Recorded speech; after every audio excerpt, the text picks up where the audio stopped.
The month of July finished with a flourish, specifically a 7-game winning streak. Now the Twins begin August in the series finale against the Seattle Mariners, hoping to complete a 3-game sweep and maybe getting by the White Sox and climbing into first in the American League Central.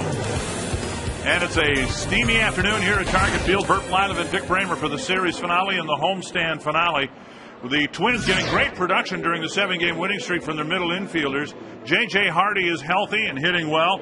And now Alexi Casilla is healthy and playing very, very well. You know what, Dick? I think as a viewers, every time that seems like somebody goes down, Orlando Hudson put on a disabled list, somebody has been able to step it up. And Alexi Casilla, he himself came off the disabled list with that surgery, had bone chips removed in that right elbow. And since his return, 7 ball games, hitting .321, not only offensively, but great defense. That play made last night, an outstanding play, and this guy's just getting better and better. Well, at the All-Star break 3 weeks ago, the feeling was if the Twins were going to win the division, the starting pitchers would have to pitch better. Generally, they have. Specifically, Francisco Liriano has been outstanding. It really has. In 3 starts since the All-Star break, Liriano is 3-0 with the 0.83 ERA for Liriano. 21 2/3 innings of baseball, and right now currently on a 14-inning shutout that he has put on the board. So here Liriano making a start here this afternoon against the Mariners. Hopefully he will be on again. 2 full months to go in the regular season. The Twins hope to have more players return to health, including Justin Morneau. We'll give you an update on his situation when we come back.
Local Northland Ford dealers. Visit your local dealer or go to northlandford.com. By Menards. Save big money on all your home improvement needs at Menards. And by Arby's. Come into Arby's today for their new $1 value menu. Welcome back to Twins Baseball on My 29 as the Twins look for their fourth sweep of the season, trying to finish off the Seattle Mariners here this afternoon. Hi, everybody. I'm Jim Rich, and the recovery process for Justin Morneau continues as he continues to try to come back from a concussion he suffered in early July. Now, this morning, Justin was supposed to take batting practice on the field, but instead he just came out, did some light tossing. The reason Justin said he turned down the offer to hit BP on the field was that he didn't want to take away from his teammates right now, who are on a roll and have won 7 straight. Instead, he went and hit in the cage again today, and tomorrow he will come outside when the Twins are down in Tampa and get his licks in out at the plate. Dick and Bert have first pitch coming up next as we continue here on My 29. Twins and Mariners coming up next.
Twins have been getting great pitching from both their starters and relievers. Can the Twins extend the streak to 8 and complete the sweep over the Mariners? Twins baseball on My 29 starts right now. Another sellout crowd here for the series finale. The Twins hoping to complete a sweep of the Mariners before the tough road trip begins tomorrow night in St. Petersburg. Mariners really struggling, happy to turn the calendar page from July to August, and here's Don Wakamatsu's Verizon batting order for the series finale. Ichiro Suzuki, good numbers against Francisco Liriano. Then Sean Figgins, Franklin Gutierrez, Russell Branyan, Casey Kochman, Josh Wilson, Matt Tuiasosopo, Michael Saunders, and Rob Johnson. And the Schmelz Countryside Sob's got a report on Francisco Liriano, making his 21st start, his second against the Mariners. He beat the Mariners in Seattle earlier this year, and he's currently pitched 14 consecutive shutout innings. He had a 23 consecutive shutout inning performance in April, so he wants to hopefully continue that here this afternoon. And we talked about it in the open on the 3-game winning streak where he has been really good. 3-0 with only 2 earned runs allowed in his last 21 2/3 innings. Mariners haven't been very good in the field in this series. The Twins have been. Delvin Young in left, Denard Span in center, Jason Repko in right. The Northland Ford defense, Valencia and Hardy, Casilla and Pinayer around the infield. Drew Butera will do the catching, and Jason Repko spelling Jason Kubel in right. Kubel the designated hitter, and Jim Thome will start this game on the bench. Repko being proving to be pretty versatile, not only a backup center fielder, but we've seen him play the corner and outfield spots as well. They've done a good job. He covers a lot of ground, so it's like you have, 2 out to center fielders out there with Span and Repko. Ichiro Suzuki to get things started. Suzuki with a hit in each game so far. Liriano misses inside. Kevin Slowey last night struck out Ichiro Suzuki 3 times in a row. It's only the second time in Ichiro's career here in the United States that he has struck out 3 consecutive times. A little blooper to Casilla against the same pitcher. He did it against Josh Beckett. He struck out 3 straight times back in 2007. So nice going, Kevin Slowey. Great outing for Slowey last night. 8 shutout innings in the 4-0 win. And a good start for Liriano, keeping Ichiro off the bases, and now he'll go after Sean Figgins. Yeah, there are 4 left-handers in the lineup for the Seattle Mariners. One thing that Liriano's done a good job this year, left-handers are hitting only .202 off of Liriano. And when you've only walked one left-hander, and they don't hit you very well, that's a pretty good sign. Strike one to the switch-hitting Sean Figgins. And with more left-handers in a lineup, Dick, we're going to see Liriano move on that pitching rubber a little bit more than normal. Normally, there's maybe 1 or 2 left-handers where Liriano work off that third base side to get that pitch right there a little easier when he pitches off that third base side to get that fastball inner half of the plate. And then against, you can almost see the marks already right over here. Those were when Ichiro was up. He'll move over to the first base side. Spotted foul, 1-2. Not many pitchers do that, do they? Changing their starting position on the rubber depending on a right-handed or a left-handed batter. No, not really. You don't see that too often. And Liriano just wants to try to hit the inner half of the plate to right-handers and then in on left-handers. And that's why he moves from left to right. 1-2 to Figgins. And a pop-up that'll reach the seats. I think we've kind of beat a dead horse over the last couple of games about the Seattle Mariners and their frustrations this year. They find themselves 22.5 games behind the Texas Rangers in the Western Division. It has been a frustrating year, and for a guy like Sean Figgins, this is a new experience for him as Liriano picks up the strikeout. He came from the Angel organization where they had just won year after year. Going to look at Liriano shaving the outside corner. Well, there's that little quick slider on the outer half of the plate. So good control as Butera sat away. That ball catching the corner. It's gotten so bad with the Mariners, and it's gotten worse to the point where the rumblings that Don Wakamatsu might not survive tomorrow's off day. It's not just that the Mariners are losing, it's how they're losing. Liriano might have actually gotten a piece of that. Casilla throws him out, and Gutierrez is gone on one pitch.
replacing Ryan Rowland-Smith in the rotation. Rowland-Smith out with a strained back. This is a crafty lefty right here, Luke French. The Twins saw him one time last year when he pitched for the Tigers. And he delivers strike one to Denard Span. Span, Casilla, and Young. With Mauer out of the lineup, we'll tell you more about that here in a moment. Inside 1-1. Yeah, Luke French has a fastball in the upper 80s, lower 90s. Very good changeup. That's his probably out pitch. Then he'll mix in a slider for the breaking ball. Fouled at the plate. And it's 1-2. Span's batting average has kind of been stuck in a plateau, about the 270 range. And Denard working hard trying to get that, find that spark and get his batting average to climb back up to where we expect it to be, around 300. 2-2. And that's where it was last year, over 300. He hit 311 last year for the Twins as a leadoff hitter. Now with Carlos Gomez gone, Span getting to play every day out in center field, as Delmon Young is in left field. Ouch. Going to be a tough play. And Span will get an infield hit. Looks like he got it right above his knuckles and dribbled it toward third. I don't know if his bat hit it or if he caught it and then rolled it down there. Ball got right in on Denard Span. Kind of get jamming. It's a swinging bunt and no chance to make a play at first base. Tuiasosopo has no chance. You see the spin on that ball right there as it finally stops spinning. So Span leads off with an infield base hit. Good start. Here's Casilla hitting right-handed against French. Bunts it in the air. And he'll be safe, and Span will be forced at second. Span didn't know where to go with it because the bunt was popped up in the air, and once it landed safely, he couldn't get to second fast enough. That'll be a fielder's choice right there. French diving for the ball, but just came up maybe a half a glove too much right here, or short. But it's right there. It's Kochman kind of in Span's in no man's land. He can't tag Casilla right there. So the out is a force out at second base. You're right. Really, no place Span could do. If he makes that great catch, he's got to stay at first. So Casilla at first, one out. And here comes Delmon Young.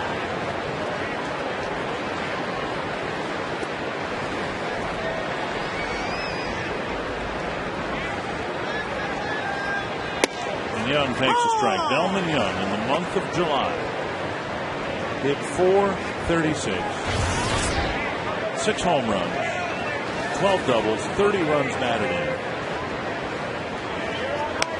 Foul back, 2 strikes, and if he doesn't win American League Player of the Month in July, somebody had a Hall of Fame month. Well, Josh Hamilton had a very good month for the Rangers, but 46 hits in the month of July for Delmon Young. You can see in the month of July, only Alex Rodriguez had more runs driven in. Now with 81 on the year. 2 strikes to Young. Casilla checked at first. And Young doesn't want to be up there with an 0-2 count, but when we've seen him with 2 strikes, stark contrast from what we've seen in his first 2 years with the Twins, he's still able to battle and put together a good at-bat more times than not. And here's a foul back, 2 strikes. I'll tell you what, he got that RBI triple in that first inning off of Felix Hernandez yesterday. That ball was down and in that he golfed, to right center and ended up getting that RBI triple. That was a great pitch by Hernandez, but Delmon Young, he's hotter than heck. He hit the heck out of it. Well, Delmon Young, one of 2 Twins in the top 4 in hitting in the American League. Justin Morneau, and it's good to see him in the dugout. He's 3rd in the American League hitting right now at .345, and Delmon Young is 4th at .335. Yeah, Josh Hamilton leading the American League hitting at .362. Then Miguel Cabrera still having a Triple Crown type year. He's hitting at .351. And then Morneau, then Young. 1-2 to Young. A little off fly to short center and a long run for Gutierrez. He gets there for out number 2. Right off the end of the bat right there, and Gutierrez runs it down. Northland Ford defense for the Mariners. Michael Saunders in left, Franklin Gutierrez in center, Ichiro Suzuki in right. Dewey Asasopo getting a chance to play some at third. Jose Lopez is hurt. Wilson and Figgins up the middle. Kochman at first, and Rob Johnson behind the plate. And that'll bring up Michael Cuddyer. Cuddyer got a base hit on last night's ball game. A ball that was between third and the pitcher's mound. Hernandez went to get it, off balance throw, and he was called safe. Got the infield base hit, and that keeps his hitting streak alive. A career high 15-game hitting streak for Michael Cuddyer. And he takes a fastball for strike 1.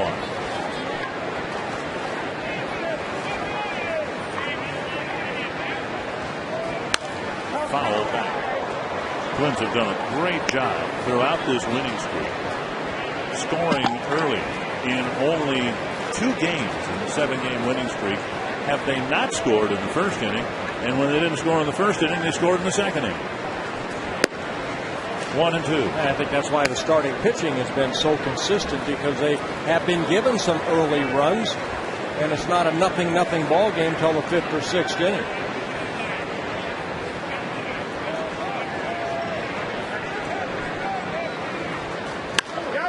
Up right field, and Ichiro comes in. Good changeup right there by French, and that'll end the first inning. A squib hit to start the ball game, but French gets the next 3 batters.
Of play. I'm Jim Rich, and Jason Repko is in right field today, and he's made some spectacular catches in the short time he's been here with the Twins, including this great gab in Kansas City last week. And I talked to him this morning about that, and he said when he first got into baseball, he was actually a shortstop, and he said he wasn't very good at it. He actually learned how to read the ball quickly. Here's that catch I was talking about, and when he was there in the infield, he said he would read the ball off the bat. And he's taken that skill to the outfield, and it's helped him get an early jump on balls and make catches like that. And Bert, that's obviously very critical to figure out where that baseball is flying. Well, as a shortstop, you have to have that cat-like instincts like J.J. Hardy has, and then Repko's kind of taken that right to the outfield with him. He was a #1 pick by the Dodgers back in 1999, so the Dodgers were very high on him, and he did spend 4 years up and down with the Dodgers, and I think the Twins are very happy at the play of Jason Repko. And a strike to Russell Pregame. 3-1. Liriano has walked just one left-handed batter this year. That was Juan Pierre, and he's hoping to come back and get Branyan. 3-2. Well, Branyan, the designated hitter here, and that's one area that has really frustrated Seattle this year.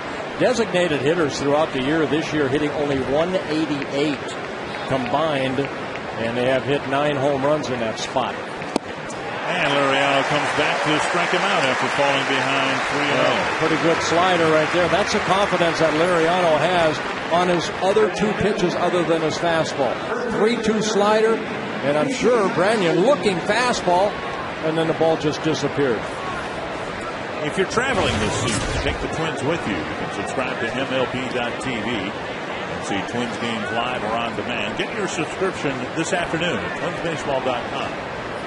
MLB.tv, baseball everywhere. You know, Dick, you're talking about Don Wakamatsu, maybe not be the manager anymore, but it happened in Kansas City, happened in Baltimore. If you don't have the players that are having good years, who's the scapegoat? It always becomes the manager. Wakamatsu, I think, has done a great job. He did a great job last year with a better club. 8 games over 500, 85 and 77. All of a sudden, the team isn't very good, so let's fire the manager. There have just been some awkward situations, not to lay it at the feet of Wakamatsu, but you had the whole Griffey situation with the supposed nap in the clubhouse. You had Griffey's abrupt departure. I mean, nobody in the organization knew what was going on. You've had the thing recently with Figgins and the manager having a little scuffle in the dugout. And again, it's not just losing games, I don't think. It's the sense that maybe there isn't as much control as there should be. I'm not down there. I don't know. We don't follow him every day, but they said that Ken Griffey Jr. was upset because he was put down in the batting order. They ended up going and getting Russell Branyan, as a designated hitter. So, yeah, there's a lot of things that go into it, but it's the communication skills. Probably something that every manager works very hard to try to have as far as relating to the players. There's a good pitch right there, but call the ball. Another 3-2 count to a left-handed batter. Full count to Kochman with 1 gone in the second.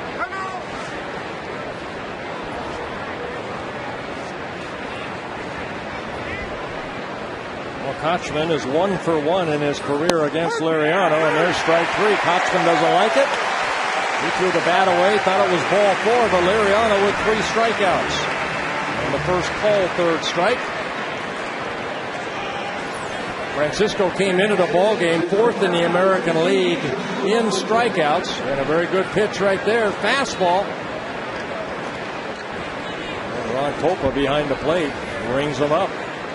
Here's Josh Wilson playing short for Jack Wilson, and he swings and misses. Copa doesn't do what Tom Hellion did last night, bend his back and enjoy that strikeout call.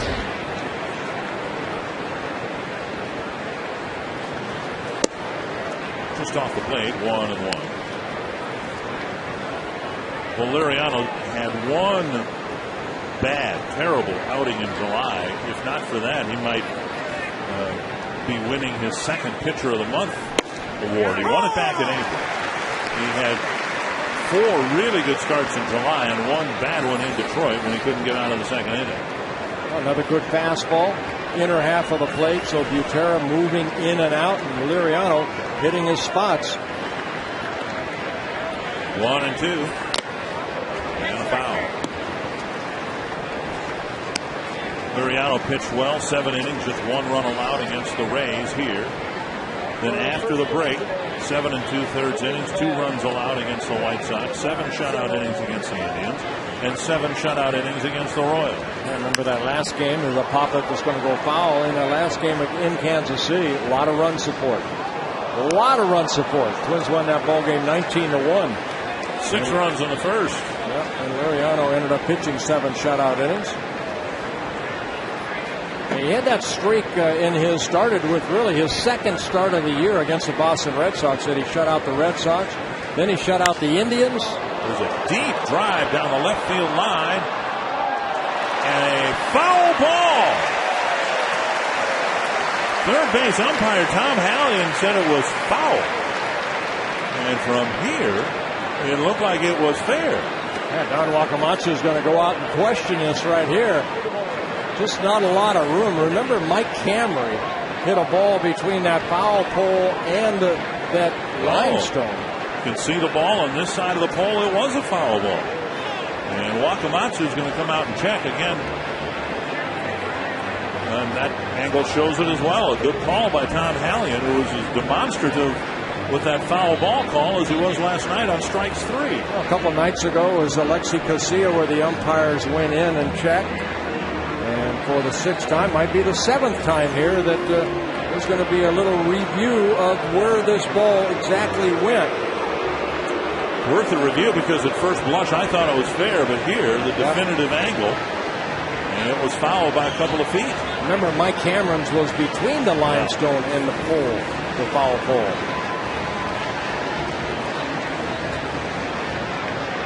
And the umpires have the opportunity to review it if they want. Here's what I don't understand. Once it gets to this point, why not go ahead and review it? They're going to. But he wants to discuss with the maybe second base umpire or the home plate umpire, who almost had the same angle. And they're going to go ahead and check, so it will be a little bit of a delay.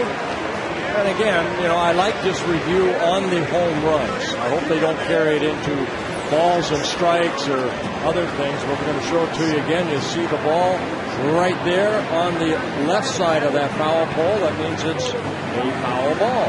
And that's, I'm sure, what the umpires will see on their video camera downstairs. Their monitor. A brief delay here. Well, Twins are 58 and 46, a season high 12 games over 500. Not only on a 7-game winning streak, they've been able to win 9 out of the last 10 ball games and stay close to the Chicago White Sox, who lost last night. So Twins are only half a game back. And they're coming out, and Tom Ellion's going to say exactly what he did at the beginning, that it was a foul ball.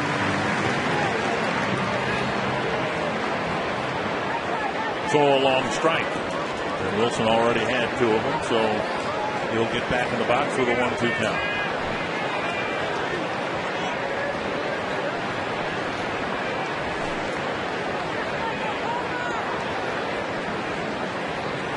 And strike 3.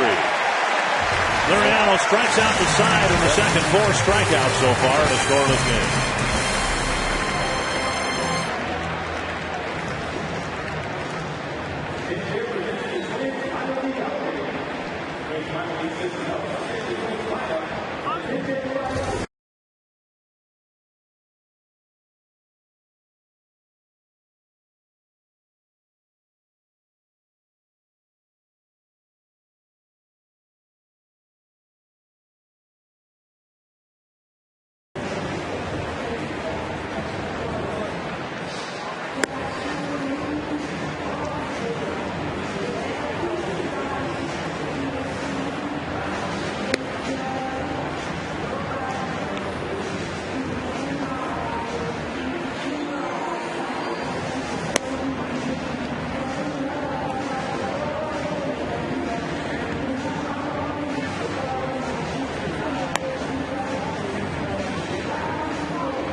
Time for our Lexus look back. Last night, Jim Thome tied Napoleon Lajoie for 31st on the all-time RBI list. And next up on the list, another Hall of Famer, Goose Goslin. And Jim Thome has 10 more RBIs to get to Goslin's spot, 30th on the RBI list. They always have magic numbers, and I think anytime there's a couple zeros behind it, it seems to be a magic number. So 1 RBI away from 1,600 RBIs in his career, and the all-time RBI leader, Hank Aaron, with over 2,200 RBIs in his career. Kubel got a pitch up and fouled it back to the screen. It's Kubel as the designated hitter today, not Jim Thome. It will be Kubel, Valencia, and Repko facing French here in the second. Foul back, 1-2. Yeah, Twins trying to get Kubel going again. No hits in his last 11 at-bats. And we've seen him go cold. We've seen him get hot. Now he's in a little bit of a cold streak, so get him going again.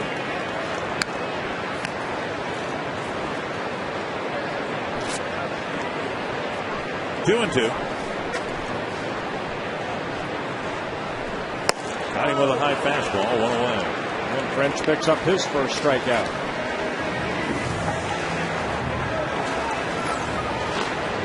Good fastball right here, just challenges Kubel, and Jason swinging through it. 1 down, and that'll bring up Danny Valencia. You can submit a question to us online at carsoup.com/baseball.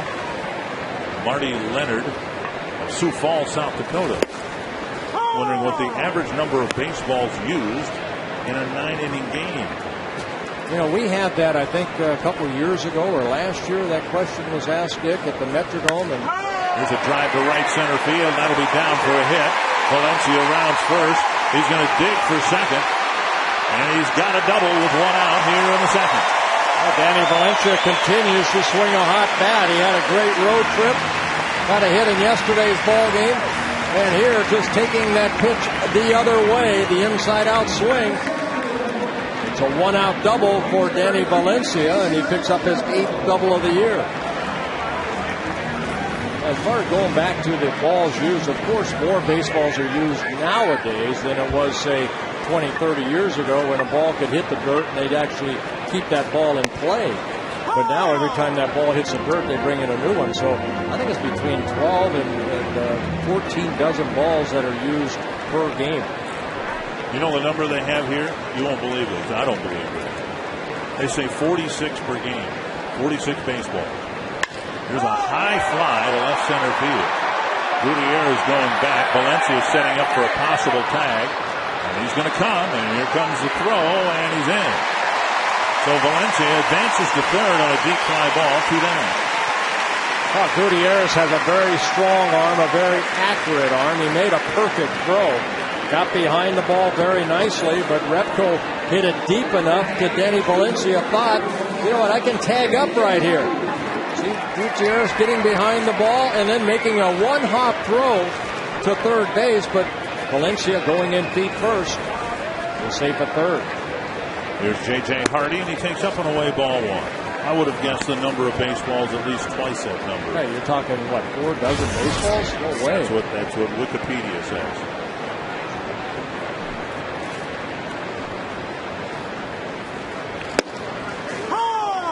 You know what happens to the baseballs, though, too? Ball comes to home plate in the dirt. Let's say the next pitcher's in the dirt, and the catcher, Johnson, will give it to the umpire, who will take it out of play at that time. That ball might reappear in the game. Umpires are looking at baseballs, and Steve Palermo told me once, just look and see how the umpire delivers it to the ball boy. If he goes overhand, that means the ball can be reused. If he underhands it to the ball boy, that means that one's no good to be brought back into play later in the game. And the ball boy here, Jeff Hansen, he's been a ball boy for a long time, and he knows, like that ball right there, he'll pick up on the way back. He'll look at it, see if there's any scuff marks. So next time, Adams, brings back, a ball, it might be that same ball. 1-2 to Hardy, trying to get the first run across for the Twins. All back. I mentioned at the outset, Hardy has caught a spark in the average climbing up to the 264 mark because he's healthy. He had an injured wrist. In Casillas' case, he had a sore right elbow. He had some chips taken out, and now he's healthy. And Hardy, in his first year as a Twin, hitting 264.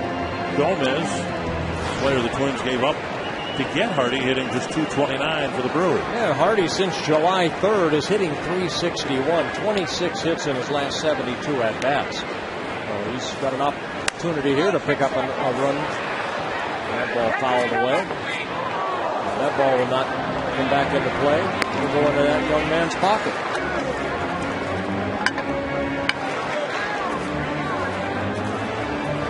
Now we have John Warner up here, our audio guy. I think he should count the balls that are used from here on out. He really has nothing else to do. No, he's sitting over in the corner, and it's good to see him awake.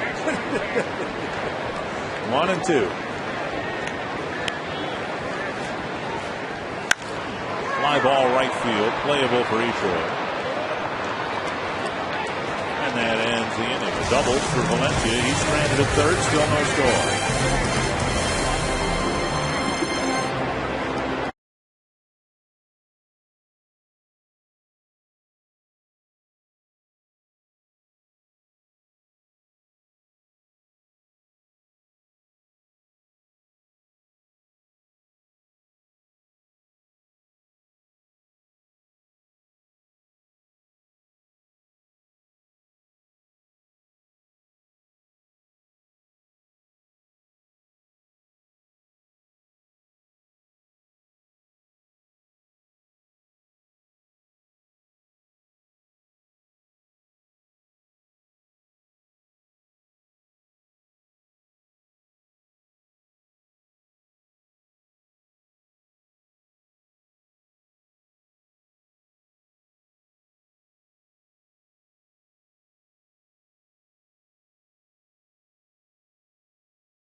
That's what they looked like when they were younger.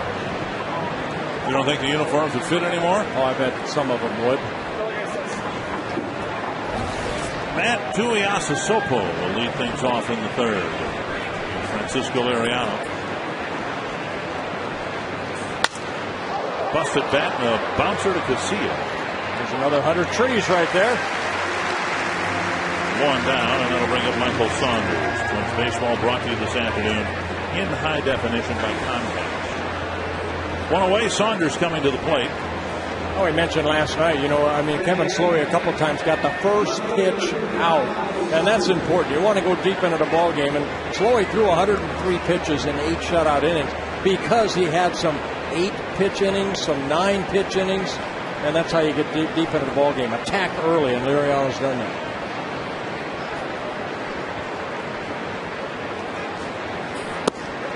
Strike in the outside corner. Saunders, a youngster, just 23 years old.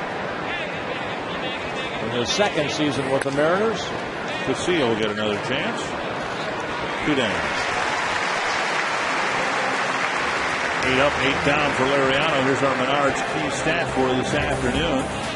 Making the most of the opportunities. The last 4 series have been good to the Twins. Well, they're the lower division type of teams. The Orioles and the Kansas City Royals and Cleveland and here Seattle, but these are the teams you have to beat, and the Twins have done a very good job of that, scoring a lot of runs. The pitching's been very good. Twins actually lost 2 out of 3 to the Indians the first 2 games of that series. And strike. While the Twins have done well since the All-Star break, they beat the White Sox 3 out of 4, the Cleveland series, the only series that they have lost. It's remarkable how quickly things have turned around. We talked a little bit about it last night. 3 weeks ago, the Twins were 4 games behind the Detroit Tigers. Now the Tigers are 5.5 games behind the Twins. That's a swing of 9.5 games in 3 weeks. They take the good with the bad, and it's a very good ball club, the Minnesota Twins. And it all comes down to starting pitching and the bullpen. They have pitched outstanding over this, the last 10 ball games.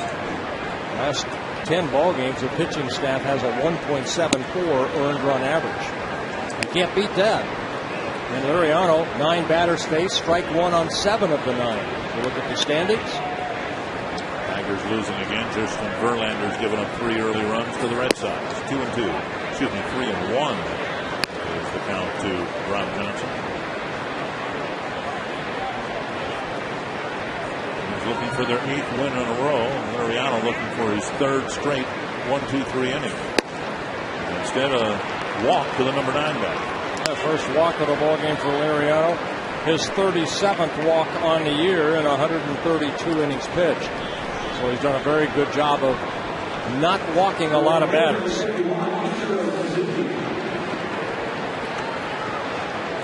Ichiro hit a little pop-up to Casilla in the ball game.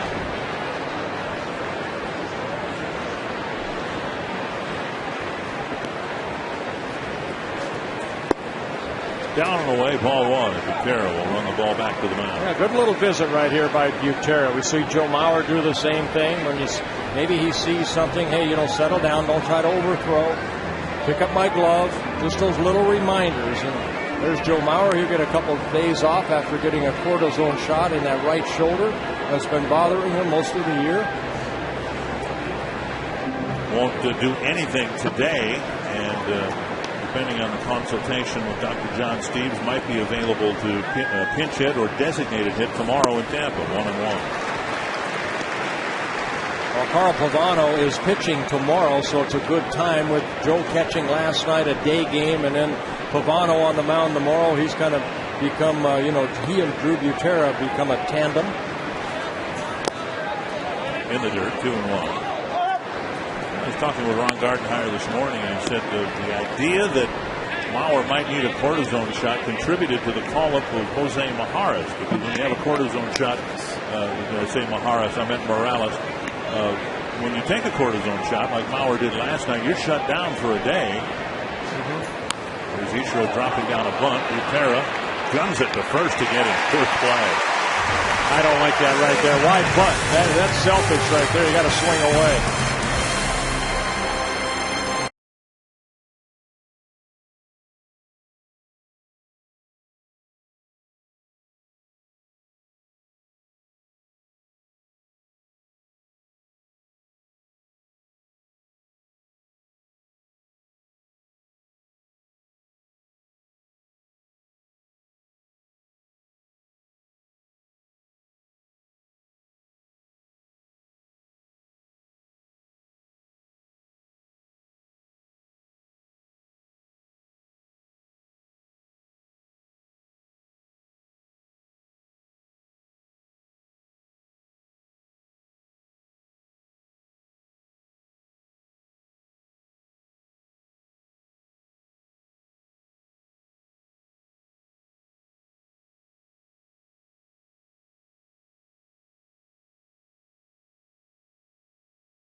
I don't like this play right here because Ishiro's their best hitter.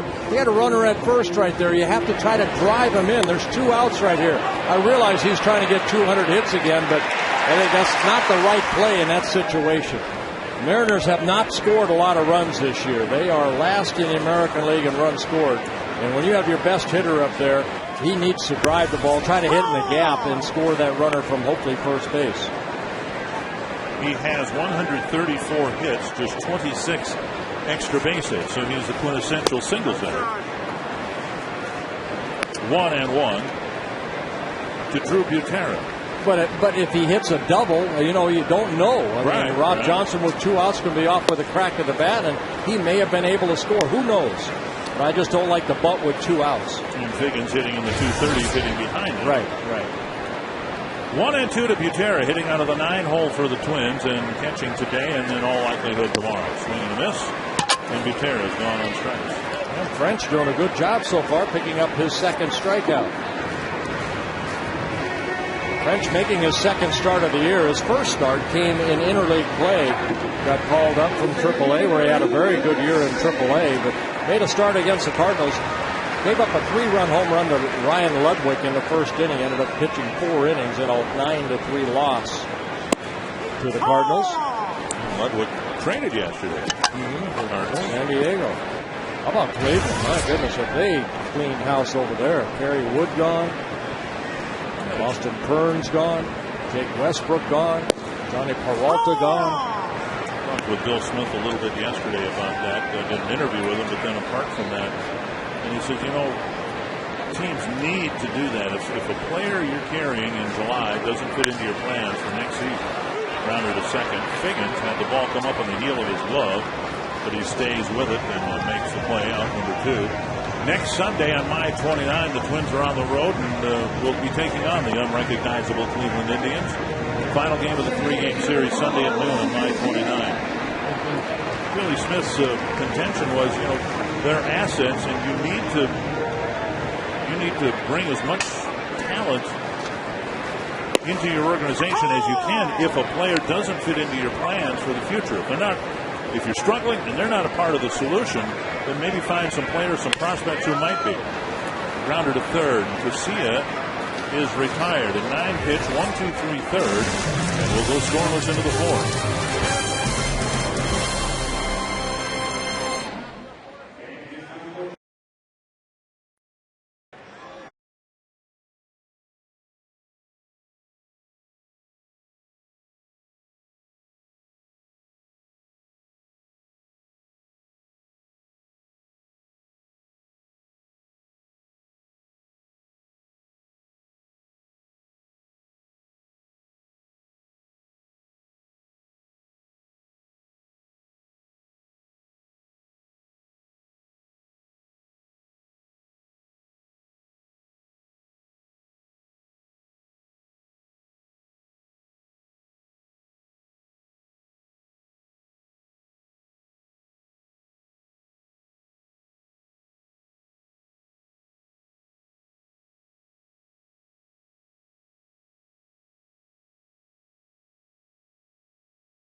Francisco Liriano, who's pitched 3 more scoreless innings here this afternoon.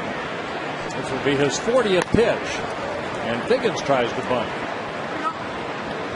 The one start that the Liriano would like to have back in July was that start where the Tigers bunted on him. I think got under his skin, got into his head, whatever cliche you want to use, but it kind of rattled him a little bit, and he just had a miserable time. 7 earned runs in an inning and 2/3. Yeah, Ryan Rayburn laid down a pretty good bunt, but Liriano, again, his delivery, because he sometimes jumps back toward, say, second base, he does kind of leave him open for that possibility of a bunt.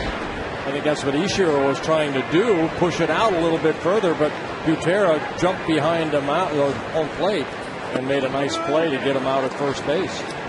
Slider taken for ball 2. But you know what you have to do with Liriano, you bring in the third baseman, because that kind of takes away that area right there, and Kadire maybe not going to play as deep at first. That's to the right field corner and fair. Figgins spins his wheels rounding first. He'll go to second.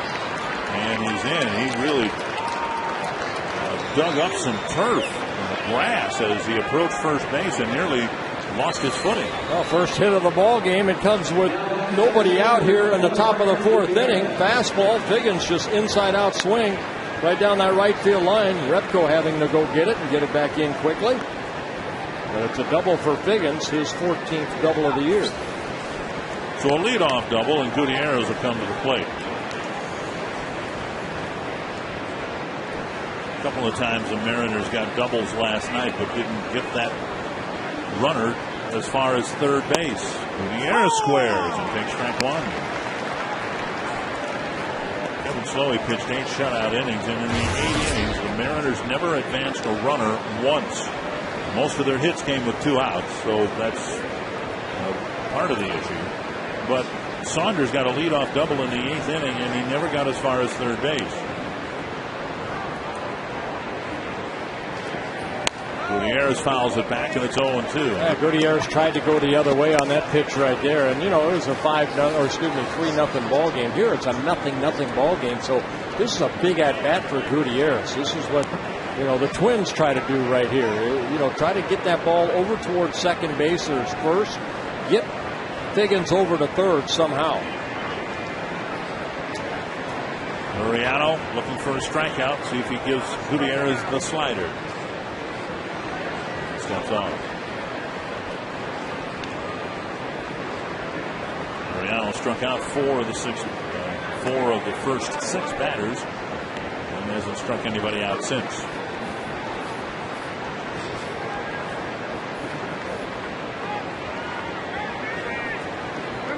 Butera going through a lot of signs right there, and Liriano waiting for the pitch, and now Butera is going to run out and say, "What are you thinking here?"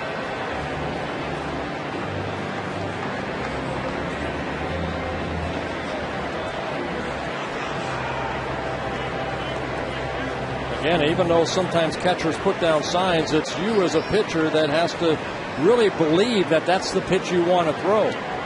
Now, Kevin Slowey's really done a good job of keeping the tempo going by just going with what Joe Mauer calls or Drew Butera. Liriano, for some reason, wanted to go to that pitch right there. And there's a good reason. He picked up a big strikeout.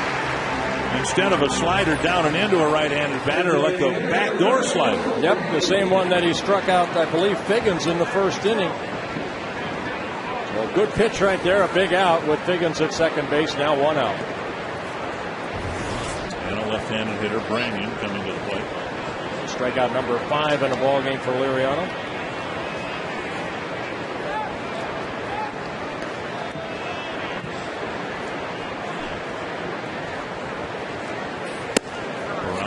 With a fastball, ball 1.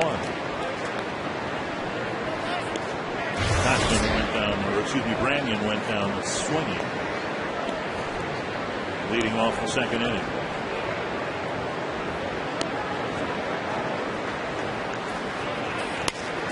You mentioned the weak DHing that the Mariners have had to suffer through this year.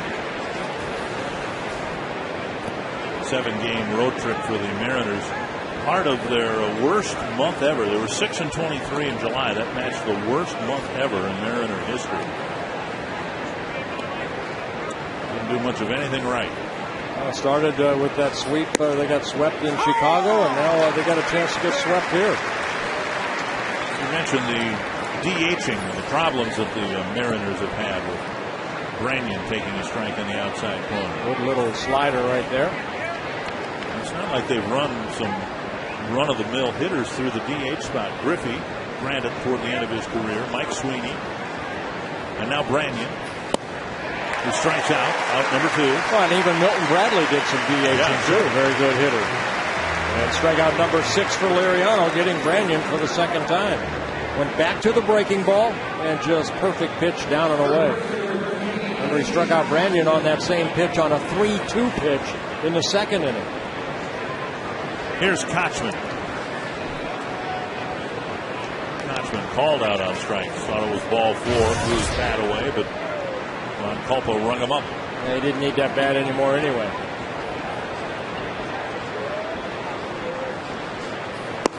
Strike 1.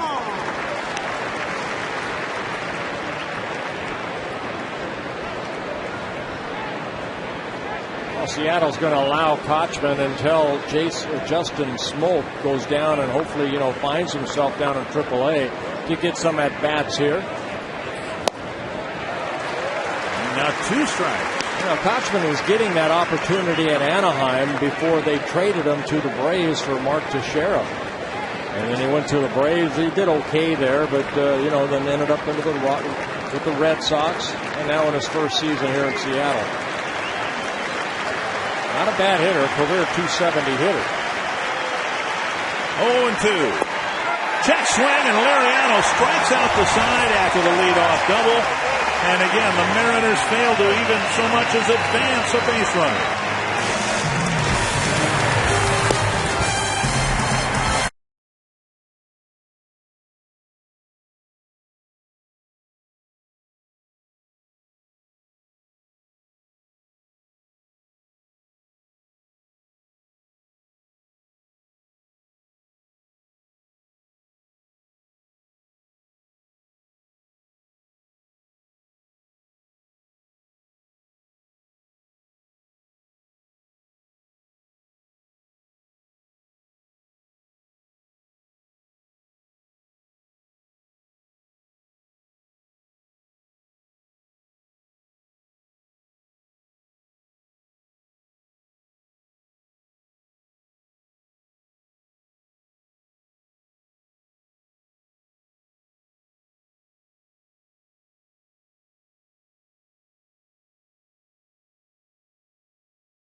And our Arby's trivia question this afternoon holds the Twins club record for most RBI in a month. And for those of you who maybe have not watched Twins television before, my partner and I have gotten every trivia question right now for 13 years. Well, the media guide really helps. And there are some people watching us this weekend who don't get a chance to watch us. We want to say hello or konnichiwa to viewers in Japan who are picking up our feed this weekend. Oh, maybe I shouldn't have said Ichiro should have not bunted then. Oh, I take it all back then. Right. Swing and a miss to Delman Young. Hit a fly ball to center his last time up. Hey, Luke French has done a very good job. 3 shutout innings so far. He did very well down in AAA. Again, making just his second start. And that pitch getting the inner half of the plate and getting a part of Delman Young. So French hitting his 3rd batter of the year. I think he tried that little cutter on the inner half of the plate. And it got too far inside. And got Delman Young on that left arm. And it's almost predictable, I think. Here the Mariners are struggling to get a leadoff double and leave the runner at second base. And now a hit batter. And the way things are going for the Twins, you almost sense, you're almost confident the Twins are going to turn this somehow into a run. Well, you hope so.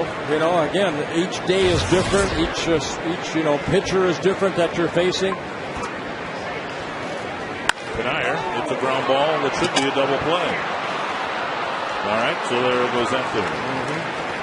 2 down. Yeah, that's one thing about baseball, Dick. You can't predict what's going to happen because you don't know. French gets a big double play off the bat of Michael Kanayer right there. Kubel struck out his first time up. I think that's one thing we've seen too during this little stretch over the last 10 ball games. Twins haven't hit into a lot of double plays. Prior to that, they were leading the majors in hitting into the most double plays. Strike one to Kubel.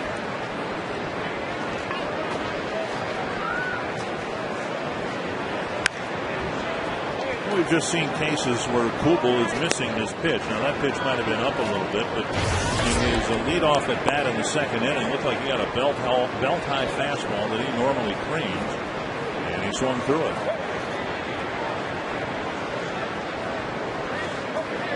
Up and away, 1-2. Well, Luke French is 24 years old. He signed by the Tigers back in 2004. Came over last year in the Jarrett Washburn trade in late July. 2-2.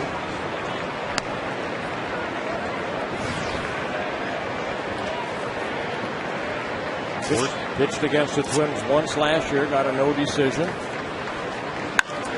Hard to center. Gutierrez tracking it and makes a basket catch on the warning track. Kubel hit it hard for the third out. On to the fifth, still no score.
We're at Target Field.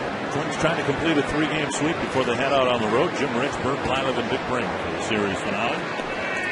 Josh Wilson will lead off the fifth against Francisco Liriano, and there's ball one. So we take a scoreless game into the fifth inning. The White Sox and A's did that. Brent Lillibridge with a 3-run triple. The White Sox lead Oakland now 3-0. Good slider right there to even the count. Liriano 55 pitches, 36 have been strikes. Giving up only one hit, and that was a John Figgins double in lead off the fourth inning. 7 strikeouts for Liriano. 2-1.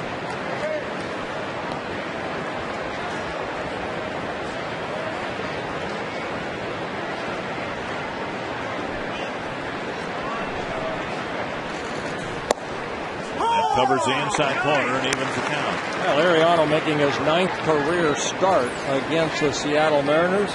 Again, you see Butera sit, and right there, good low target. Liriano hit it. Foul back. Boy, that's one thing we've seen, Dick, is Liriano. My goodness, he's working inside, he's working away, he's trusting his fastball. That's that hard slider. He also has a very good circle changeup. He's got 3 pitches he can throw over. I think he has the confidence he can throw over at any time. And strikeout number 8 on a good hard slider. And that one rough start against Detroit, that's what you pointed out. He was guilty of more than anything else, throwing a good pitch in a predictable spot, and the Tigers were waiting for it. Well, look at that ball. That ball just dropped right there. The hard breaking ball looks like a fastball, then the bottom just dropping out of it. In that Detroit game, you said he kept trying to throw it in the inside corner, and some veteran Tiger hitters were just prepared to hit it. Ordonez did, Cabrera did, and that in the first couple innings, that ball down and in, they opened up and basically like Delman Young hitting that ball down, just hitting it hard somewhere. And now Liriano's working both sides of the plate extremely well.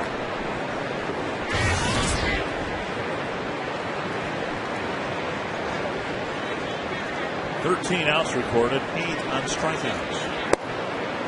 Now 2-1.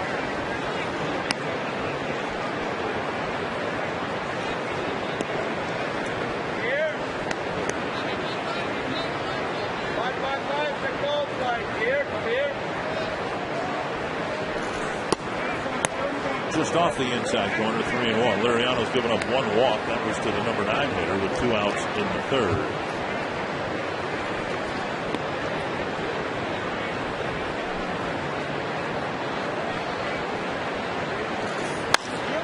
And a little roller to get out. And an easy play for the Twins first baseman. 2 down. It'll be a tough road trip for the Twins. 4 games against the Rays, 3 against the Indians, and then 3 against the White Sox. Now the Twins a half game behind Chicago in the American League Central. Twins hope that Joe Mauer's cortisone shot will take care of the tendonitis in his shoulder. That over the course of time, over the course of the road trip, Justin Morneau will be able to do a little bit more every day, to the point where maybe by the end of the road trip, when the Twins return home for a week-and-a-half long homestand, no one's saying there's a timetable. There isn't. But I think that would be the earliest Justin would be able to come back would be after the week-and-a-half long road trip is over with. Yeah, Justin's going to stay here. He's going to take some batting practice, and I think when he thinks he's ready, I'm sure they'll probably send him maybe down to Fort Myers, get some, at-bats against live pitching. They want to make sure when Justin comes back that that concussion is completely behind him. And the thought was this shouldn't be interpreted. The fact that he didn't come out here and take some hitting today shouldn't be interpreted that it's a setback in any kind. He just didn't want the media to, make more of it than what he wanted it to be. He did come out and throw a little bit, but it was also father-son-daughter game before the ball game here. So there's Justin throwing early. And nobody hit. It was it was father, son, daughter game. It was a lot of fun to watch. You're out here early, so Sundays are always, Ron Gardenhire and this organization's always been very nice in letting the players bring their kids out on the field, take some batting practice. But here today, they played a little game between the kids and the parents. Put my money on the kids. How'd they do? Joe Nathan was the pitcher. Drive to right field. Repko hustling, stumbling, and then falling down.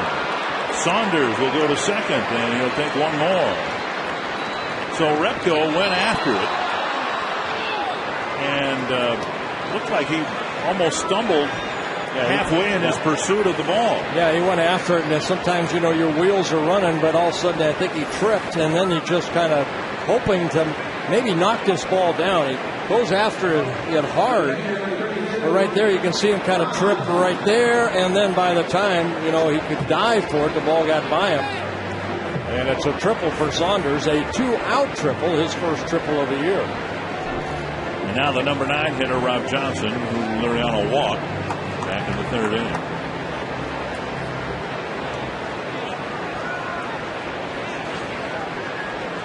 Yeah, Rob Johnson up and down the last 4 years with the Mariners. Not much of a hitter, more of a defensive type catcher.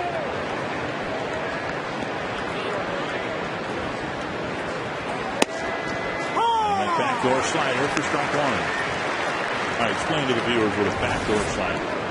Well, backdoor slider is just something that starts kind of like the one he struck out, Gutierrez on. That starts on the outer half and then stays there rather than down and in. There's a fastball away. 1-1. I remember Bruce Keeson with the Pittsburgh Pirates. They said he threw a backdoor slider, and it was almost like a screwball. He'd start inside and then stay inside and almost go the other way. It'd almost be like a two-seamer, but that was his slider. And then he'd hit you in the ribs. Accidentally. No, Buster did it on purpose. Bruce Keeson, we call him Buster. 1-1 to the number 9 hitter. Away. Gutierrez first just took a step in front of the plate and tried to settle Liriano down. Now he'll go all the way to the mound. He went out there because the last couple pitches just got away from him right there. Settle him back down. Don't try to overthrow. Stay within yourself. And, as a former pitcher myself, sometimes you try to overthrow. You try to do too much rather than just relax. And that's what a good catcher does. He goes out there and gets you hopefully back into that tunnel that you've been in. 2-1. Now 3-1 with Ichiro on deck.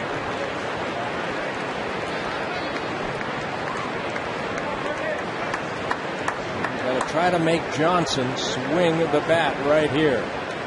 He walked him once. Yep. He missed. So Johnson, the number 9 hitter, has drawn his second walk in 2 plate appearances against Liriano. And now Ichiro comes to the plate. You got a 192 hitter who gets a free pass with 2 outs in the inning. And now you got to face a guy hitting over 300 in his career.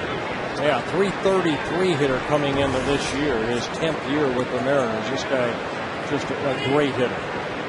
No margin for error in the infield. The middle infielders will play back, trying to get a force play at second. And Valencia's got to play in on the grass at third. Ball 1. Liriano's delivered 5 straight now out of the strike zone. Yeah, most of them have just been where he's just flying open right now. That left shoulder, the right shoulder of Liriano having tendency to open up, and that doesn't allow your arm to catch up. So try to stay in a little bit longer and then get that ball down and away. Good pitch right there. At 95 miles per hour, swing and a miss, 1-1. Sometimes as pitchers you get underneath the ball. Right there he got on top of that ball. You could see the good, better downward plane.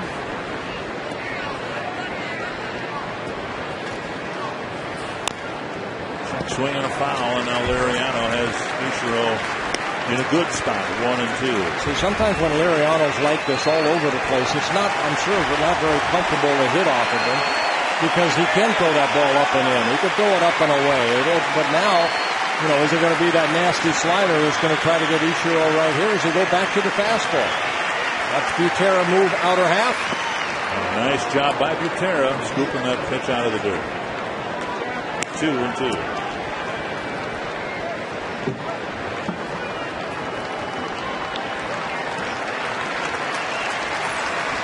Good block right there. Butera knows the slider's coming, so he's prepared and does a good job of keeping that ball in his glove. 2-2 to Ichiro. Back to the mound, and Liriano will end the inning. So a threat, but no damage done on the pitch.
in the Twins. Jim Rich reporting from down by the dugout.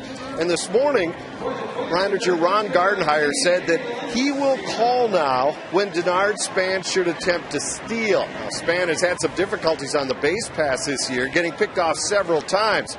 I talked to Denard about it, and he said that he has been tentative on the base pass, and he feels this may help him knowing that he's going on this pitch no matter what happens. And he says it should help him be more aggressive. And Bert, I guess that kind of is the mentality here, just trying to keep things simple for everyone to straighten things out, correct? Well, yeah, sometimes, you give a guy like a Denard Span the green light, let him try to decide when he wants to go, but he's been picked off, and he said that, and I think he told you this, Jim, that he's just a little uncertain right now of, his how far to go out and should I go, should I not, and that kind of stops that right there. So Gardy's going to take the green light away right now and let Span, steal a base when the Twins want to try to steal a base. 1-2 to Valencia, facing Luke French, who's pitched well here for the Mariners. Yeah, he really has. He's given up only 2 hits, 53 pitches so far, a couple strikeouts. And now 2-2. And you want an opportunity. Luke French down in AAA in Tacoma. Made 17 starts, 11-3, made the All-Star team. Very good, 2.94 earned run average. Right off the end of the bat, 2-2. He came up and down last year with the Tigers before getting traded over to the Mariners, and this is just his second start of the year. This is his 14th Major League start and his 20th Major League appearance.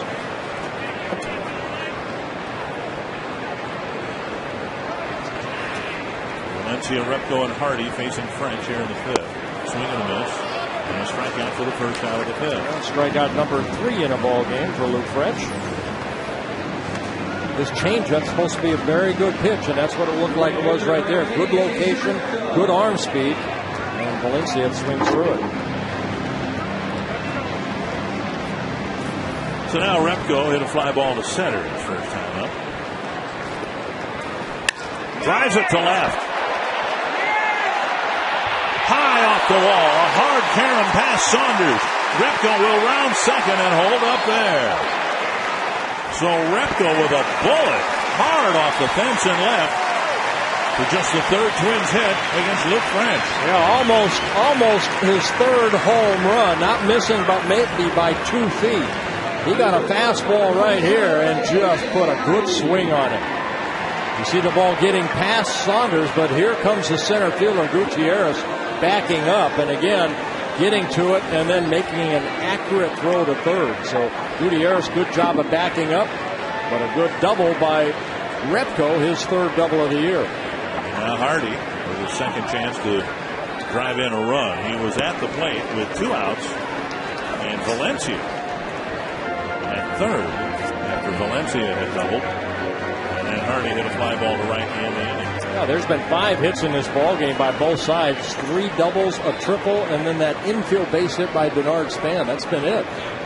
So both pitchers pitching well. And what do we determine? Span actually hit that ball with the knob of his bat.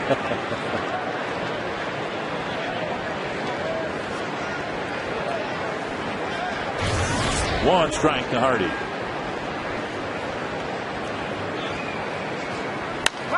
And now 2 strikes.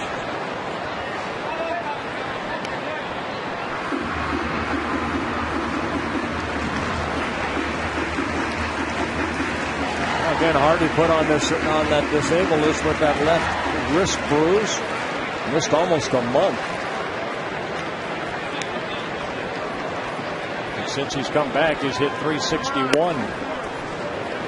And a breaking ball inside off the plate to even the count. Excuse me, make it 1-2.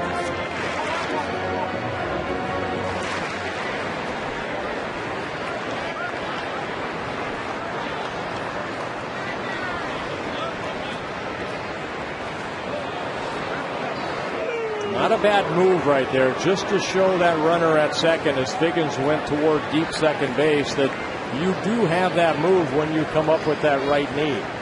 As a left-handed pitcher. Hit to center. Gutierrez hustling in. Makes a nice running catch, and Repko back to the bag. Out number 2.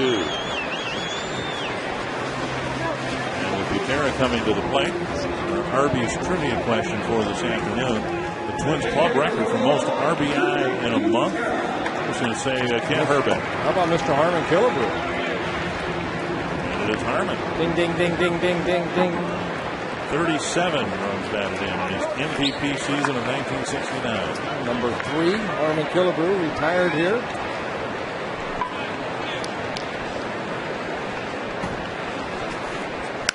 Popped up. Johnson has room to end the inning. So a 1-out double by Repko. Still no score as we go to the 6th.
And that came in the 2nd inning off the bat of Josh Wilson.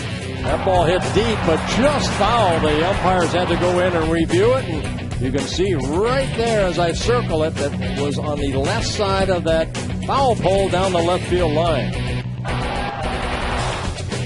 And right now, you know, that's a big play right there. The umpires reviewed it. It was foul.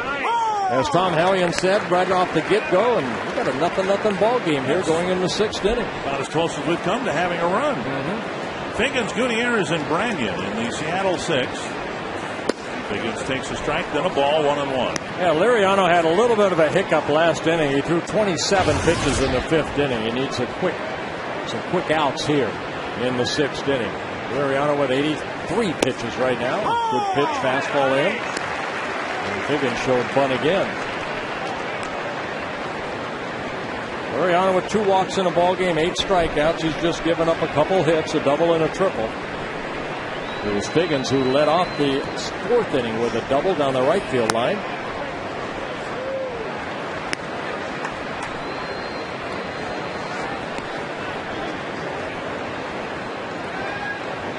2-2 was the leadoff man here in the 6th. Any reason you think Figgins is having an off year in Seattle? He said he signed with Seattle. He had other offers. The White Sox were interested. They couldn't come up with the cash that Seattle had offered him.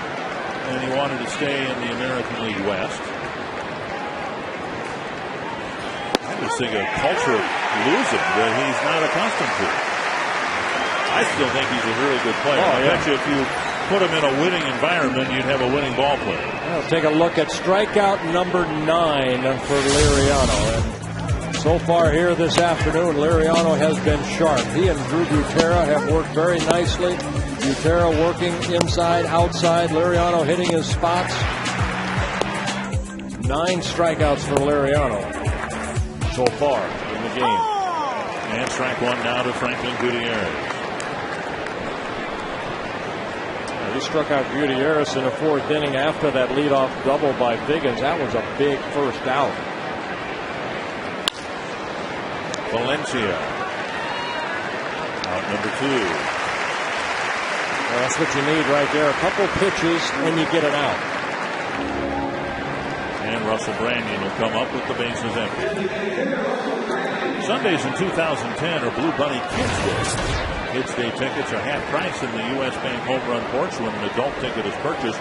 Before the game, their kids-only player autographs, and after the game, kids can run the bases here at Target Field. To check out ticket availability for the next Blue Bunny Kids Day, call 800-33-TWINS. All under Branyan.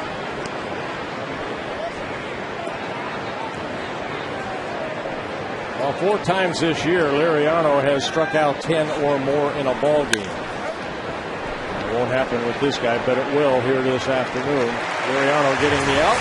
Feed from Kadire. 6 more shutout innings for Liriano.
I love games like this. Good pitchers duel. Liriano, 6 shutout innings. Luke French matching them almost pitch for pitch.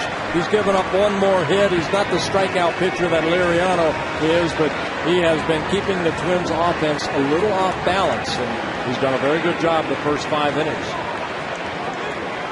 Here's Span to lead off the 6th. Maybe the Twins will get better looks at French third time they see him here this afternoon.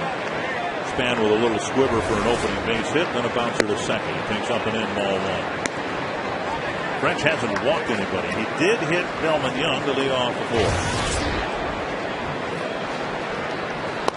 So Buck taking a strike.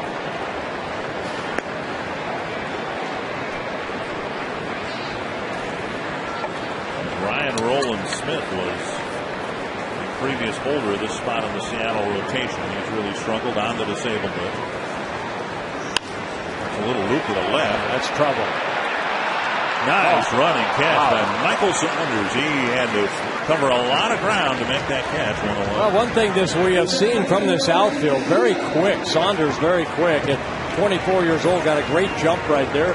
I thought this ball was going to fall in right there, but Saunders utilizing that speed and catching up to it. Seeing Gutierrez out in center. He can fly. He can cover a lot of ground as well as Escher out and right. Here's Casilla. Tried to bunt in the first. Bunted it in the air. It landed safely, but Span was forced to second base. And Casilla hit a 2-hopper to Tuiasa Sissoko at third.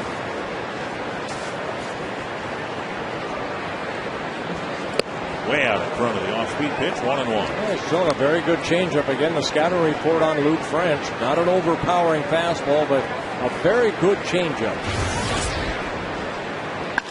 Hit to center, and that'll land safely in front of Gutierrez. So Casilla with his speed aboard. Takes a big turn at first and then scampers back. A 1-out single, and Young will come up with a man aboard. Time now for our Home Depot improving player. And from one year to the next, I don't know that the Twins have had a player improve as much as Delman Young in quite some time. Well, you can see where he was last year. He had a great month of July last year, but not like this year. I mean, just getting better and better from April all the way to July. Finds himself 4th in the American League coming into this ball game and hitting at .335. hit by a pitch his last time up. Again, Delmon Young's only 24 years old. This is already his 5th major league season, so he's still got so much potential left in this young man. And French doesn't seem to want to give him a fastball. Another off-speed pitch gets a foul. 2 strikes. I wouldn't give Delmon Young a fastball over the plate these days, especially down and in. He'll golf it hard somewhere. 2 strikes. I've seen your fastball. It never had fast on it. And another 79-mile-per-hour pitch. You would throw a ball, but it wouldn't be a fastball. Maybe in a fantasy camp. It's all relative. Yeah. You know, to somebody 74 years old, that thing's zipping in there pretty good. 2 strikes to Young. And throw to first. Tigers still trailing the Red Sox 3-0. The White Sox lead Oakland 4-1. That game in Chicago in the 6th inning. Game at Fenway Park in the 7th. Twins would love to see Casilla run a little bit here. Inside, just off the corner, 1 or 2. He tried to fastball right there, a little cutter that almost the same pitch that hit Delmon in his last at-bat, inner half of the plate.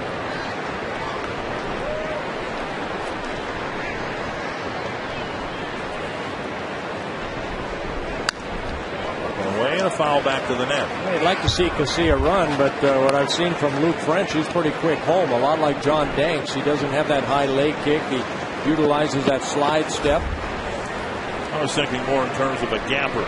Well, that type of running. That type of running. Let him open it up and see if he can score from first.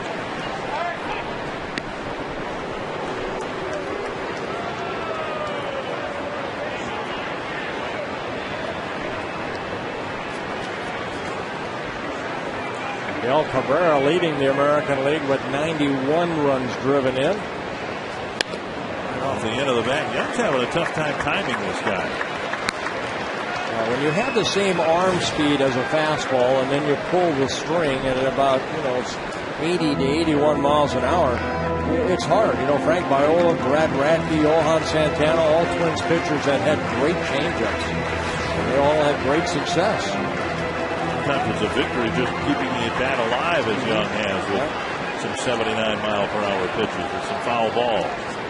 And now he drives one to left, and that will get by the left fielder, Saunders. Casilla scampers to third.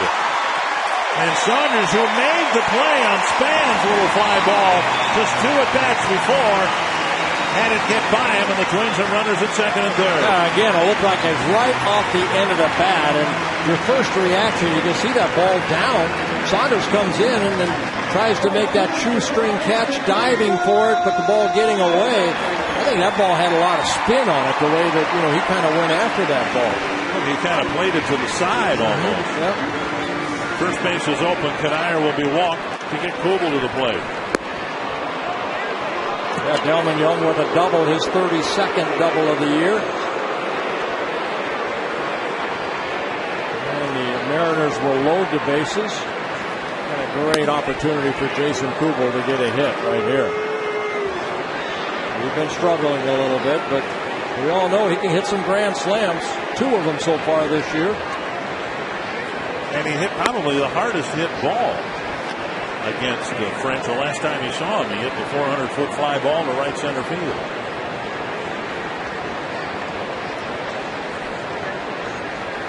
So Kanier goes to first. And a couple of humpback liners to the outfield for hits, an intentional walk, and a game-breaking at bat now for Jason Kubel. Well, 7 grand slams, again, 2 of them this year, and very good numbers with the bases loaded. For Kubel, his grand slams came in New York and in Baltimore, his last home run. A foul over the Mariner dugout, 1 strike. Matt Gangle told me, and then you're right, both of those grand slams came on Sundays. Sunday in New York and Sunday in Baltimore. And what's today?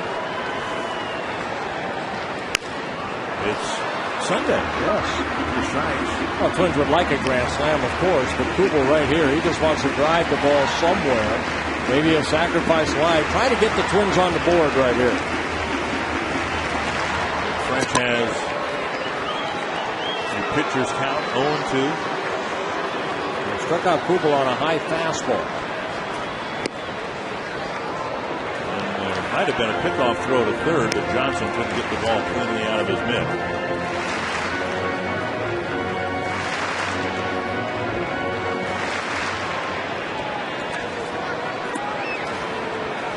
1-2 to Kubel. Deep to right field. Up, back, off the wall. 2 will score. Pregame being waved in. 3 will score, and Kubel delivers again. Well, it is Sunday. It wasn't a grand slam, but the Twins will take this. A 3-run double for Jason Kubel. For a fastball that he struck out on in his first at-bat in the second inning. That ball a little bit higher, this one down, and Kubel almost hit his 8th career grand slam. High off the wall. And it's a 3-0 Twins lead.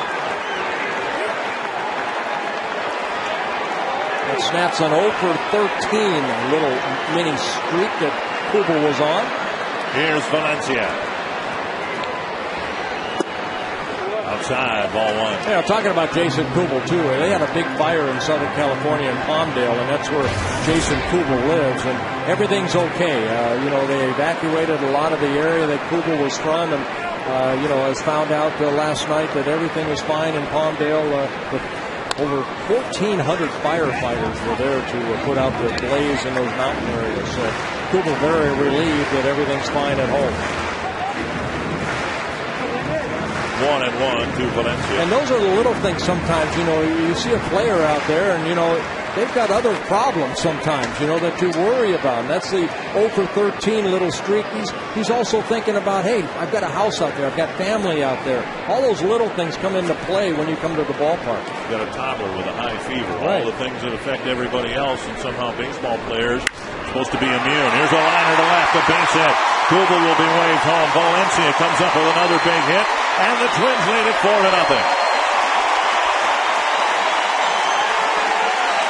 Well, Luke French was pitching so well. The intentional walk to Michael Pedire, and then the 3-run double by Jason Kubel. And then, you kind of let I pitched so good, and then all of a sudden you lead some pitches up. Right there, Valencia getting a breaking ball up, lining it into left field. And just like that, you're down 4-0. So a 4 spot here in the 6th inning.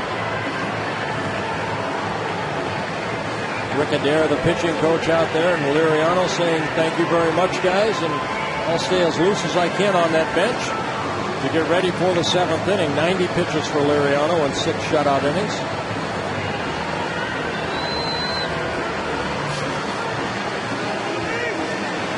White warming up down in the Seattle pen. And now Jason Repko, who doubled off the fence, high off the fence in left field. Strike on the outside corner. That's how quick this game can turn into a pitcher's duel to now a 4-0 Twins lead. Great at bat by Jason Kubel. Great at bat by Danny Valencia. And a good at bat by Alexi Casilla to get the rally going. Out at second, no chance to get Repko at first, and the second out of the inning. Repko reaching in a fielder's choice.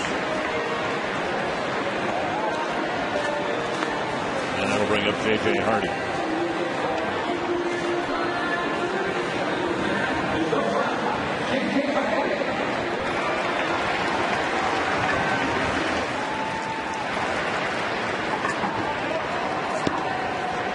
Hardy with a couple of outfield flies, one to right, one to center. Tuiasa Sopo nearly threw it into right field. Freeman tried to catch it to end the inning, but the Twins put up a 4 spot thanks to 4 hits in the 6th.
Toyota game summary. Yeah, 0-0 ball game. Liriano 6 shutout innings. He's pitched 20 consecutive shutout innings now, going back to the last 2+ starts. And Luke French 5 shutout innings. He had 3 strikeouts, but in the 6th inning, with bases loaded, Jason Cooper with a 3-run double. Danny Valencia followed with an RBI single, and the Twins have a 4-0 lead.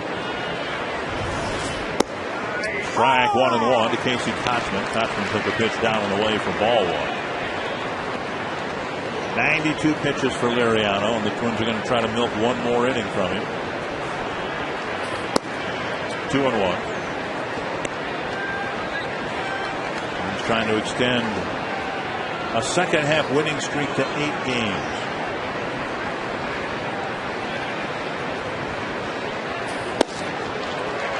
Swings over the top of it, 2-2.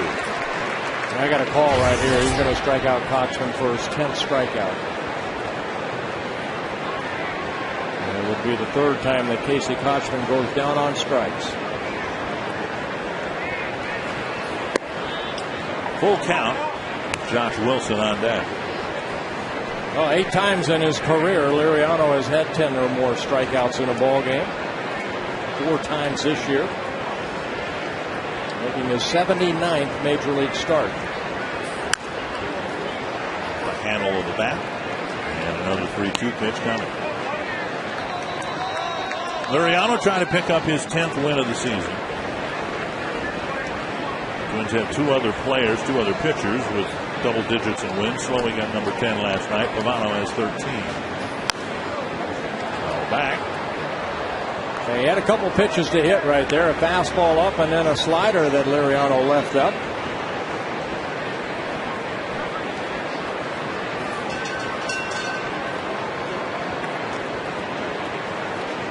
Another 3-2. Got him with the strikeout. You're good. And there's my call and his 10th strikeout of the ball game. He went to the 3-2 slider. And again, so much confidence in that pitch along with the circle changeup. But Liriano for the 5th time this year, 10 strikeouts or more.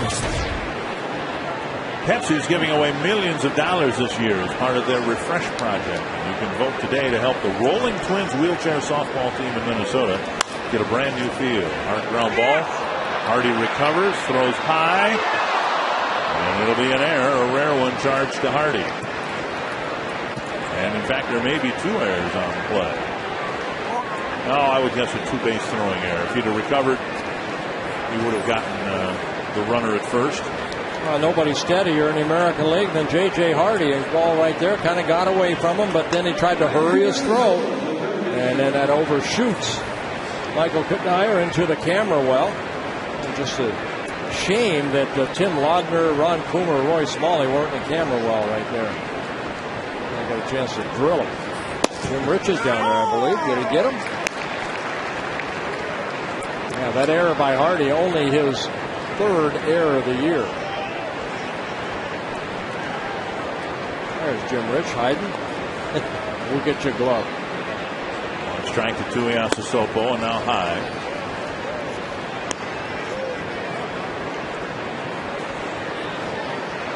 And for the Twins, that was only their 35th error of the year. This is their 105th game.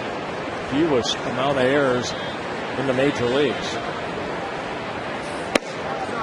Ball wide, 2-1.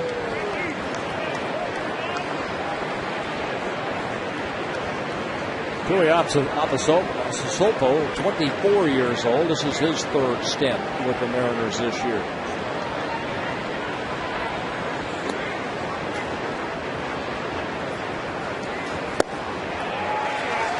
Two and two.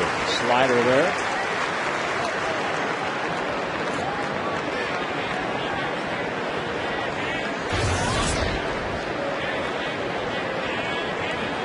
Liriano trying to pitch around the 2-base error by J.J. Hardy. That'll help. And strikeout number 11. Ties a season high for Liriano. Career high is 12. He's done it twice. There's the Comcast high-speed pitch. Yeah, Luke French is 89. Liriano as high as 97. And that's the slider. No, that's a fastball.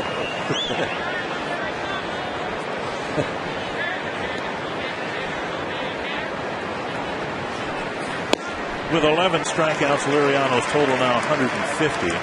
Only one pitcher in the American League has more. That's Jared Weaver of the Angels. Yeah, you can see you've done a very good job. A strikeout pitcher, just the 5th inning is when he needed 27 pitches. But other than that, very, very good. One strike to Saunders.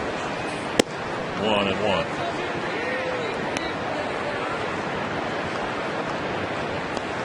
For the Twins, now that they've acquired Matt Capps, they officially, they say, have answered the injury to Joe Nathan by acquiring a closer. And at the midpoint of spring training, they were still hoping that Liriano would be that closer.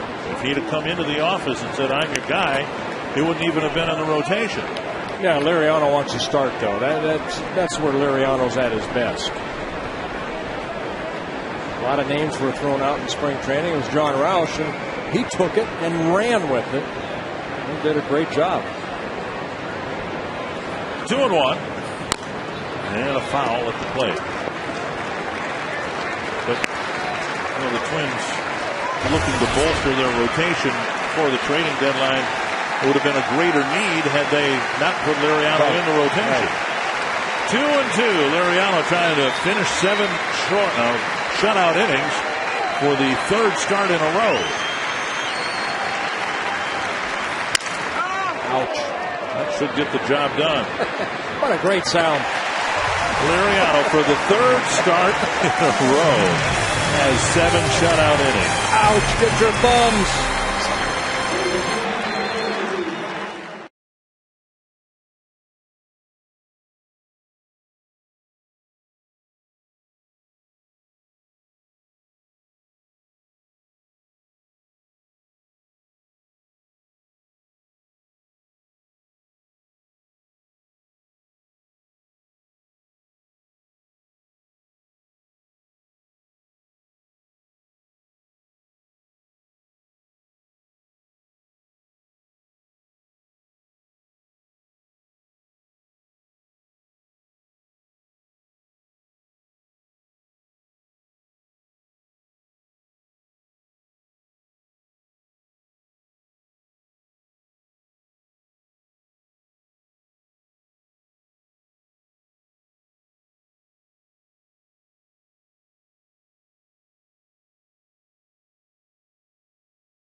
The Do campaign encourage you to get up and groove your body during the 7th inning stretch. Wow. They're grooving. And that, I'm sure, is made of a fabric that breathes on a hot stadium. I hope so. I see that and I think of Mickey Hatcher painting himself green. I was sitting next to him when we almost lost Mickey that day in spring training. The enamel paint just won't breathe for some reason. Now the Twins have a 4-0 lead, trying to complete a sweep over the slumping Seattle Mariners.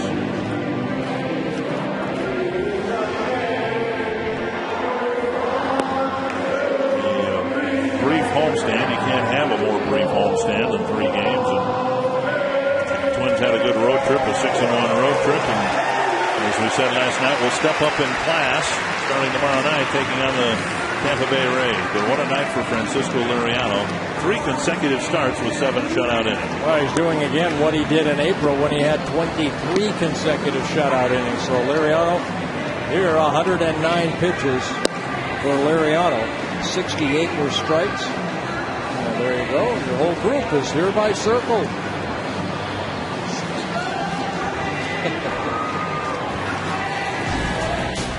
was a Chevy game break. And again, Justin Verlander gave up 3 early runs, and the Red Sox leading Detroit 3-0. Gavin Floyd getting a big 3-run triple from Brett Lillibridge, and the White Sox have a lead late against the A's. New pitcher for the Seattle Mariners. It'll be Shaun White. Shaun White just being recalled from AAA Tacoma in his 3rd stint with the Mariners this year. Seems like everybody I talk about, it's her 3rd stint. Back and forth between Tacoma and Seattle. White, no record, but a very high 6.86 earned run average in 25 relief appearances. And when we go out there at the end of August, you can say it'll be their 4th stint. Yeah, really. Well, good job by Luke French. I mean, he was busting his tail end for the first 5 innings, and then the game went in the Twins' favor in that 4-run 6th inning. A stretch by Kochman. Butera retired, 1 away. That'll bring up Span. White, 29 years old, in his 3rd season with the Mariners. Sinking fastball. He got that ground ball out on a good sinking fastball in the low 90s. He'll mix in a slider and a changeup. Span with a squib base hit to start the ball game back in the 1st. That's to the corner. And that's a foul ball. So Span with a line drive to the corner into foul territory. 1 strike. As a young pitcher, you hear from your dad or your coach, they say stay over the top. Get over the top. Watch Shaun White's delivery. Somebody told him a long time ago, straight over the top, and that's what he does. Take a look at his delivery as he works out of the stretch position, out of the bullpen.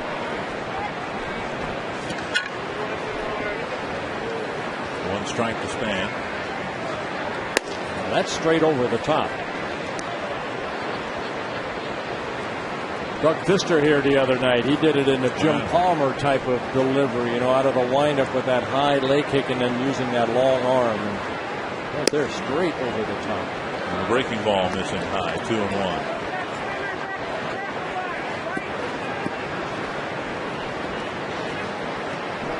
White originally signed by the Braves out of Pullman, Washington. Went to the University of Washington, so he's playing close to home. 3-1. John Roush getting loose. He'll get the 8th inning. It's hit hard to center, and Span has his 2nd hit. So Span's aboard with a 1-out single.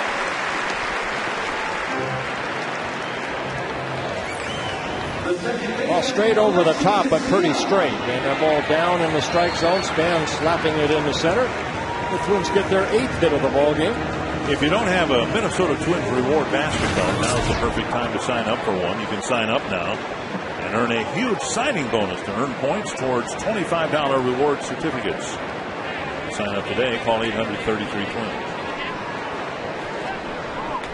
There's the first throw over, and we might see another 1 or 2 before this at-bat's over.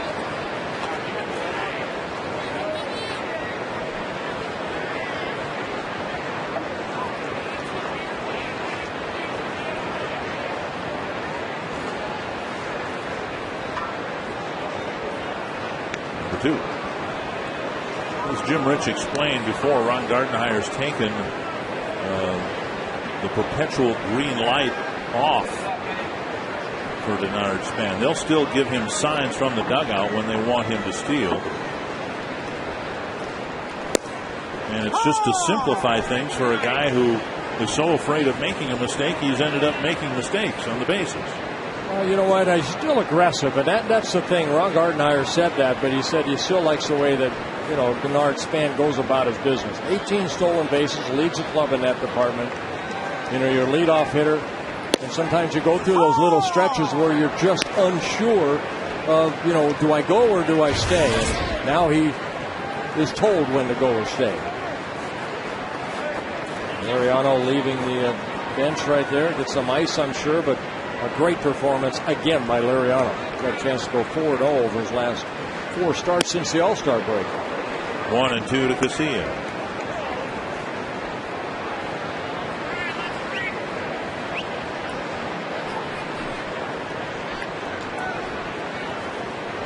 What Span does is he has a pretty comfortable lead, but as a pitcher, sometimes another throw over, sometimes you worry more about that than you do about making a good quality pitch home.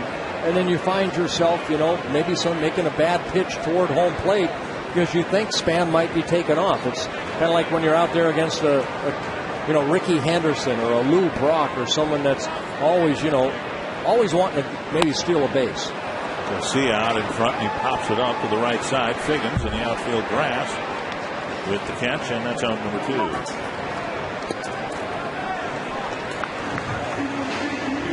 That'll bring Delman Young to the plate.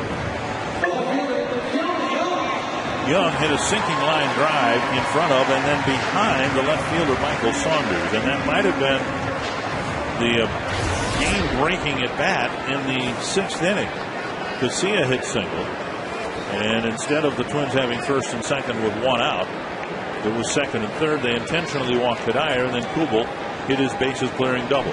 Yeah, I still think that ball had a lot of spin on it because it seemed like Young hit it right off the end of the bat. And the way that Saunders came in, he was going charging the ball, but the ball ended up to his left. So there must have been some type of spin that just short hopped him and then got over his glove. And then it was a double for Young. Ball 1.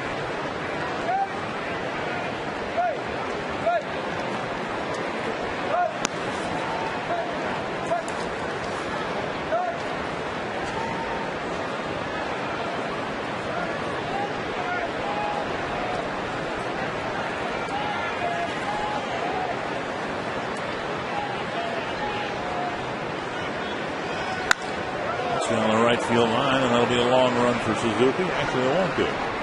That's the end of the inning. Twins are done in the 7th. On to the 8th. They're up 4-0.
And we want to remind you to stay with us here on My 29 immediately following the game for our Extra Bases post-game show. Al Newman will join us, and we have a new feature this week where fans can ask Al questions. Go to my29tv.com, click on the icon that says Ask Al, submit your questions, and Al will answer them during the show coming up right after the game. Dick and Bert, back up to you.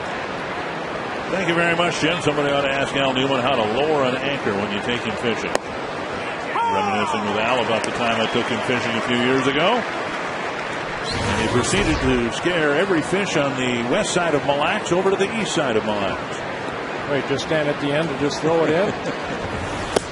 Now, was it tied to the boat? That's why? Yeah, it was tied to the boat. Okay. But I very stealthily found where there's some walleyes at the edge of a reef. And I told Al, I said, okay, drop the anchor. And boy, did he drop the anchor. Johnson retired for the first time with John Roush coming into the ball game to pitch not in the 9th, but in the 8th inning. 1 down. Twins are back on Friday the 13th, but don't be superstitious. It'll be a memorable night, as following the Twins and A's game, there'll be the second fireworks show of the season. Check on ticket availability for the next homestand and the rest of the 2010 season at Target Field. Call 833-TWINS or visit twinsbaseball.com. 1 gone in the 8th, a different role for Roush, who did a good job as the Twins closer. Yes, he did. And has handled a demotion or a reassignment, we'll call it, with a lot of dignity and class. Well, it's frustrating, because he wanted to be the closer. He took it and ran. 21 saves in 20 faces, 5 save opportunities. But you look at Roush's record when he came back or joined the Twins last year from the Diamondbacks. With the Twins, he made 17 appearances, not as the closer, but in this type of role. He was 5-1 with a 1.72 ERA. So he has done well in either spot that you put him in. I think everybody in the bullpen wants to be a closer. You want to be that guy to finish it off. And, that's kind of been taken away from him. But you know what? He's a professional, like you mentioned. Right there, he will go about his business and hopefully get through some shutout innings. And Ichiro striking out again.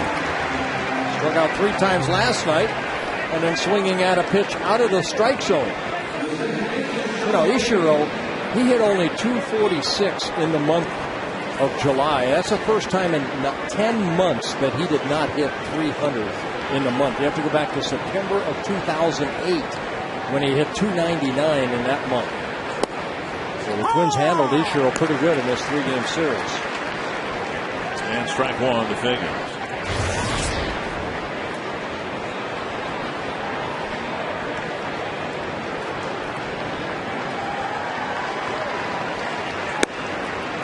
One and one. And Roush, of course, looking at this whole thing philosophically, saying, hey, look, my job is to get 3 outs. If it's in the 9th inning, great. If it's in the 8th inning, the job is still the same. Getting 3 outs. Don't give up any hits or runs. 1 and 2. Well, he's such an intimidating force out there because of his size. All right, and this guy's 6'11", the tallest guy to ever play at the major league level. Luke Van Meel, 7'1", he's down in Double-A of the Twins, the Dutchman, but they can't keep him healthy. John Roush has been healthy over his career. He's averaged, about 70-some appearances a year. He appeared in 88 ball games back in 2007 with the Nationals. 2 and 2 to Figgins. And a breaking ball gets him. And Roush in his first game back into the 8th inning as a 1-2-3 inning.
Great performance by Francisco Liriano. Roush with the shutout 8.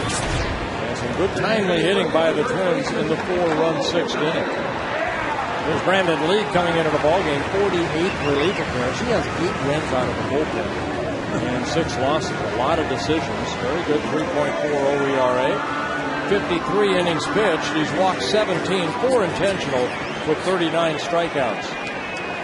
He coming over from the Toronto Blue Jay organization in his first year with the Mariners. To give the advantage to the Blue Jays in that deal, they got Brandon Morneau, and they've turned him into a really effective pitcher.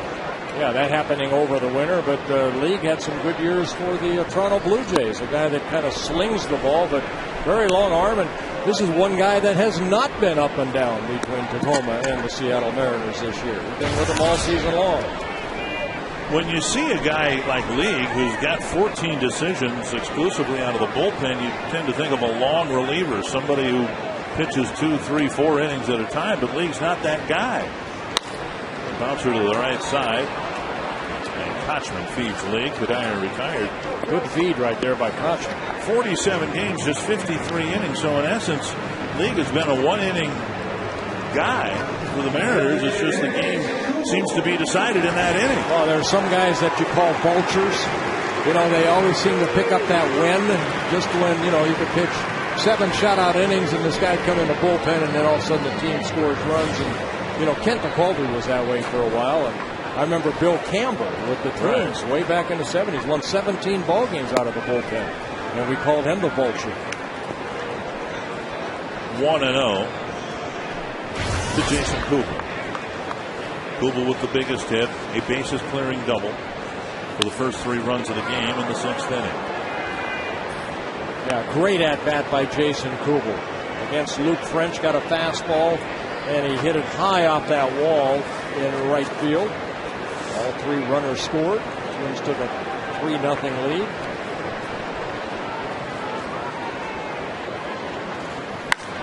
Drilled to right. And maybe a breakout game for Kubel, who had been slumping. He's hit the ball hard 3 times tonight after that first strikeout.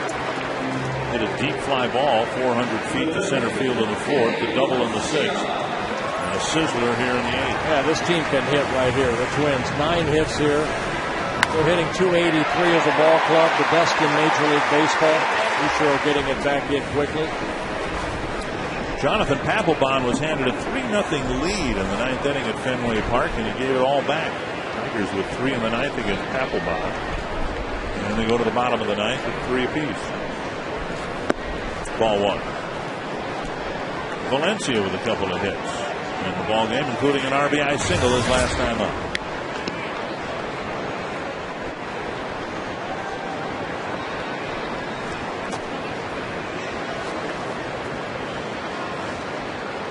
Danny Valencia continues to impress, hitting .392 right now with the 2 hits. He's drawn some walks, 10 walks, only 14 strikeouts in 102 plate appearances.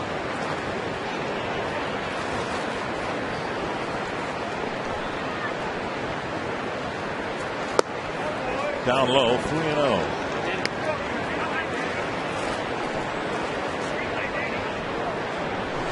Looking down at Scotty Alter, see if he is asked to take a pitch here, which he probably will.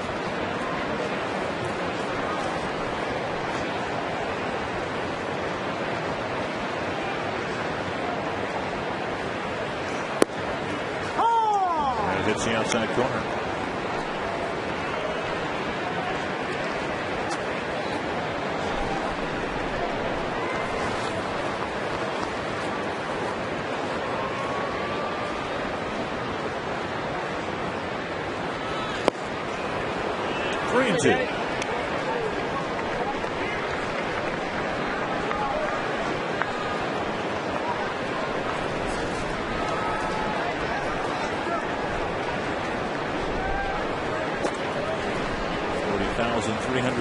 Another sellout crowd here at Target Field. Swing and a miss. Johnson's throw in time to get Jason Kubel, who is tagged out at second. He got tagged up around the mouth.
beautiful muggy day here at Target Field in the Lightning Cougars game reset. Well, Francisco Liriano for the third straight ball game, or his outings, third straight start, 7 shutout innings for Liriano. He's now run that shutout streak to the 21 innings. And it was Jason Kubel's big hit in the 6th inning. A 3-run double gave the Twins an early 3-0 lead. John Roush worked a perfect 8th inning. Now Matt Guerrero starting the 9th inning. Franklin Gutierrez takes up an in-ball one. You know, there's only been one out recorded in the air, and that was Ichiro pop up a little bit to Casilla to start the ball game. Yeah. Everything else, strikeout or ground ball outs. And again, I think that's the biggest change we've noticed with Liriano. Just 2 home runs allowed, both of them in one game. He's become kind of a hybrid pitcher. He's a strikeout pitcher, but yet getting a lot of ground balls with either the sinking fastball or the slider. You know, night after night I talk about Baker and Slowey. You know, get the ball down, get the ball down. You don't hear me say that about Liriano. He does a good job of keeping that ball down. And the guy tomorrow, Carl Pavano, does a very good job of that too. Well, it's foul. Lee Tinsley gets out of the way. 2-2.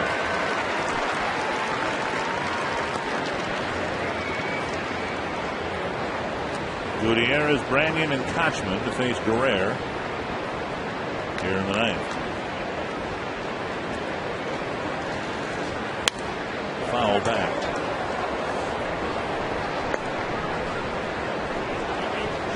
Yeah, Matt worked here on Friday night. He worked an inning and a third of shutout baseball. Through 17 pitches, 15 were strikes. A souvenir for that young man.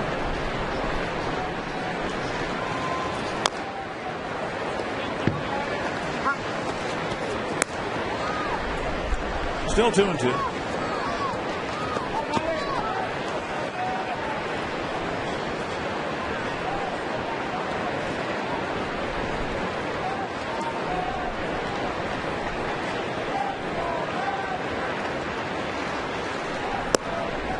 Breaking ball just missed the outside corner. 3-2.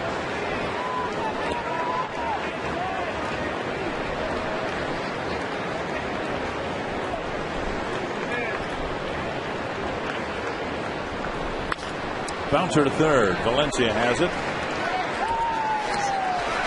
Tukadire, 1 away. Rising player of the game, the Twins starting pitcher. Liriano, he worked 7 innings. Gave up only 2 hits, a couple walks, 11 strikeouts for Liriano. That ties a season high with the strikeouts. Looking for his 10th win. And it'll be his 4th in a row. And the Twins looking for their 2nd straight shutout. Since the All-Star break, remember the shutout here against Cleveland at the last homestand. Then they shut out Baltimore the next game. Back-to-back shutouts. The pitching staff has pitched very, very well since the All-Star break, especially over the last 11 ball games. Swing and a foul, 1-1, and hey, tip our cap. Look who's catching it, and what might be another shutout. Drew Butera catching another shutout. Mariners really struggling in the DH spot. One of the reasons they reacquired Branyan, and he takes a strike at the belt, 1-2. Well, they'd like for him. That's why they brought him back to do what he did last year, and that hit 31 home runs. But I don't think he has the same support around him that he had last year either. And he strikes out here, and it's another Twin strikeout. Liriano with 2. John Roush with 2, and now Matt Guerrero picks up a strikeout. Good breaking ball down and in. Liriano had 11 strikeouts. 11, yeah. Roush had 2, and now Guerrero with 1. So 2 gone, and here's Kochman.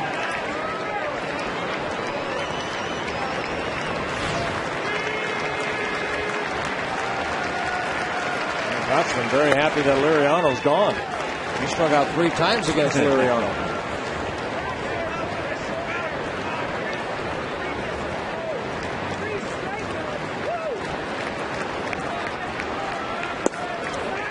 Breaking ball over, 1-1.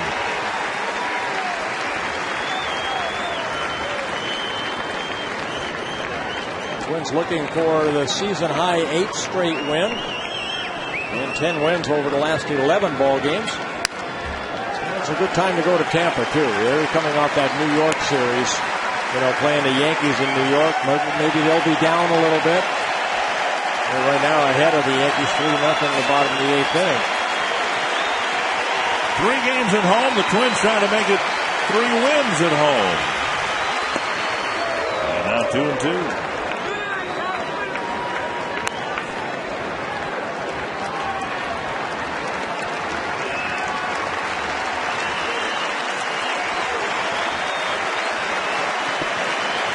White Sox winning 4-1. And that foul will reach the seats. Unbelievable crowds again. Over 40,000 people. The 50th consecutive sellout.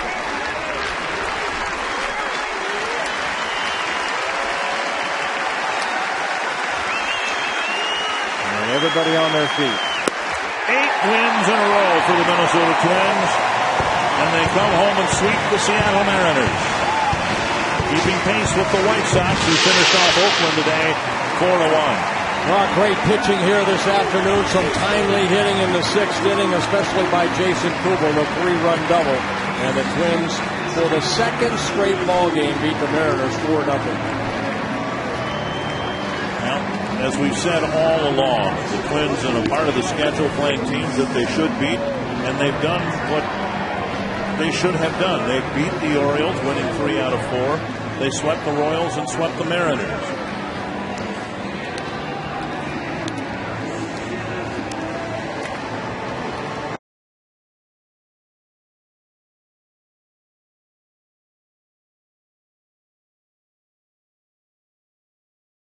Four games starting tomorrow night.